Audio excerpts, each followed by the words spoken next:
L-isforzi kollha tagħna fil-passat biex nisviluppaw ir-reputazzjoni tagħna fost il-komunità internazzjonali tal-Ibburdjar bħala destinazzjoni ideali għall-avvenimenti mmexxija b'mod professjonali iddajfu. U b'hekk qed ikun aktar diffiċli li nospitaw avvenimenti bħal dawn fil-futur.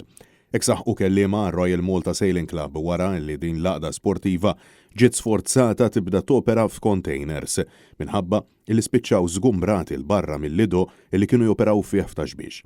Wara tkaxkir ta' saqajn u nuqqas ta' pjanar minnaħa tal-Gvern sabiex isibilhom soluzzjoni adegwata minn post fejn jistgħu joperaw, ir-Royal Malta Yacht Club li jservi wkoll bħala skola tal-Ibburdjar spiċċaw joperaw minn containers tal-merkanzija.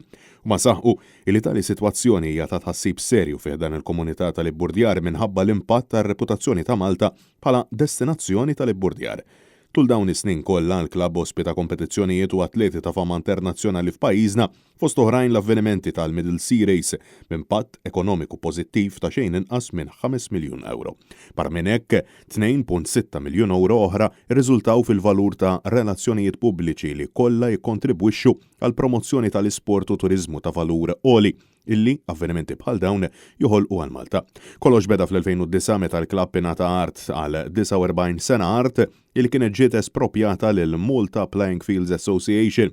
Iżda fl-2014 il-qorti ddeċidiet li din ma kienitx espropjazzjoni legali bil-qorti tal-appell ma tilqax l-appell tal-klabb aktar il-qudiem fl-2015. Kelliema għall-RMYC spjegaw illi din is-sitwazzjoni li jinsabu fiha ma tagħtix ġieħ lil dan is-settur bi studenti u persuni f'dan il-qasam jingħataw is-servizzi mill-containers.